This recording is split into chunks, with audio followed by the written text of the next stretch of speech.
Halo, Assalamualaikum warahmatullahi wabarakatuh. Jumpa lagi dengan saya, Freddy Sudaryanto, di channel YouTube-nya Freddy Sudaryanto Spot. Baik, pagi ini atau subuh ini saya akan membawakan tema adalah hal yang berkaitan yang kemarin saya sampaikan di YouTube saya. Sebelumnya saya ucapkan banyak terima kasih kepada Prof. Luruskan di channelnya Luruskan yang terus menggali, memberikan informasi untuk mengawal kasus ini tanpa adanya rekayasa, tanpa adanya betul-betul serius mengawal ya, bukan hanya omong kosong gitu. Saya lihat Prof ini betul-betul serius dan sangat jenius sampai menggali hal-hal yang di luar dugaan kita tidak mampu sebenarnya ya, termasuk salah satunya menggali salah satu media online FB dan sampai membuka apa yang dimaksud dengan RHS. Ya, itu yang kami kami salut ya kepada Prof yang bisa membuka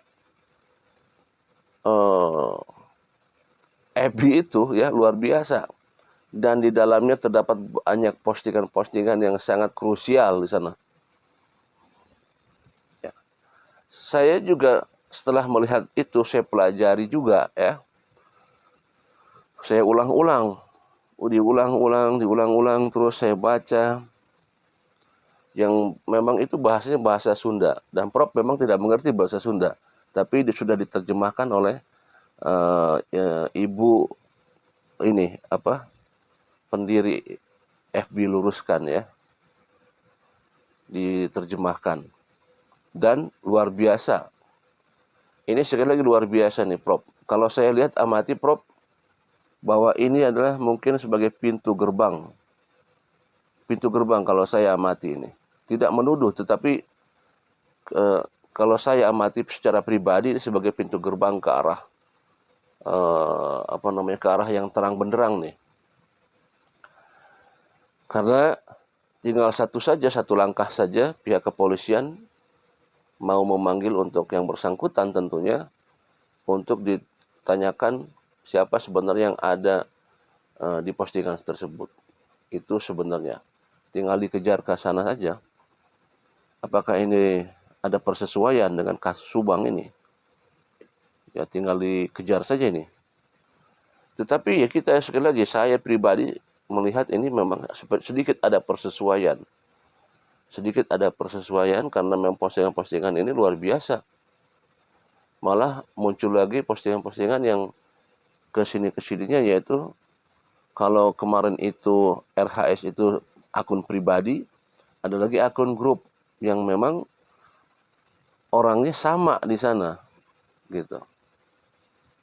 Dan seolah-olah pengaruhnya ini, orang ini sangat kuat, punya pengaruh di grupnya, punya pengaruh di lingkungannya, punya pengaruh yang sangat kuat juga sehingga bisa memberikan komando. Nah, ini yang luar biasa. Tidak disangka dan tidak diduga bisa memberikan komando, dan orang yang diberikan komandonya kalau lihat dari postingannya itu bukan orang-orang biasa ternyata. Maksudnya bukan berarti dia berkualitas juga sih sebenarnya ya. Berarti orang-orang bukan biasa itu adalah mereka berpengalaman ternyata di hal-hal yang sifatnya lebih kepada sedikit keras gitu loh ya. Kalau saya umpamakan seperti itu. Dan gayanya seperti gaya premanisme kalau saya lihat ini. Nah, padahal seorang ini adalah seorang perempuan, seorang wanita. Tetapi dia bisa mengomando seorang laki-laki yang begitu banyak. Dan ini sangat luar biasa. Kemampuan yang dia miliki itu tidak kita duga sebenarnya.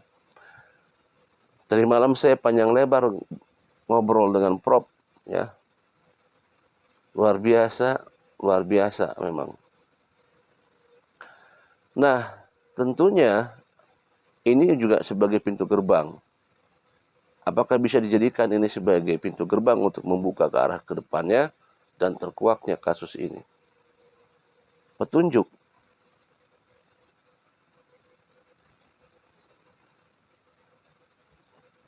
Apakah ini bisa jadi petunjuk? Tentunya akan digali lagi untuk selanjutnya. Kejanggalan-kejanggalan apa yang berhubungan dengan yang bersangkutan? Adakah kejanggalan-kejanggalannya? Anggota yang dilihat yang di sana yang ikut dalam chat atau postingan tersebut, ada yang beberapa masuk ke dalam anggota LSM, ada yang satu angkatan dalam satu grup di sekolah, ada yang kebanyakan adalah ini alumni-alumni daripada salah satu sekolah. Yaitu gaya bahasanya gaya bahasa premanisme ini. Judul di atas adalah, apakah mungkin pada saat melihat ini ada kepanikan? Kalau tidak merasa, tentunya tidak usah panik.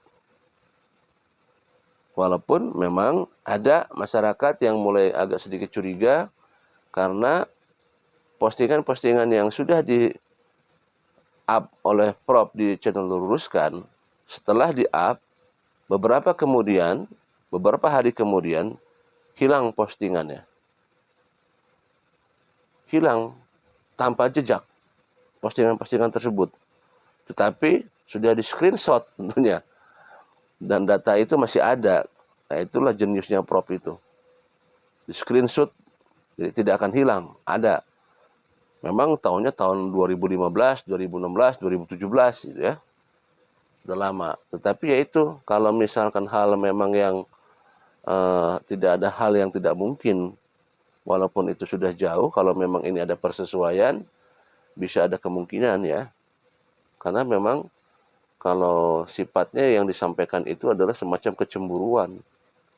Nah, kalau kecemburuan itu memang timbulnya tidak serta-merta dadakan. Itu perlu proses yang lama, adanya proses yang lama. Sehingga yang suatu hari akan meledak gitu. Nah, kembali lagi, tidak ada mungkin kalau tidak merasa kemudian harus menghapus daripada postingan tersebut.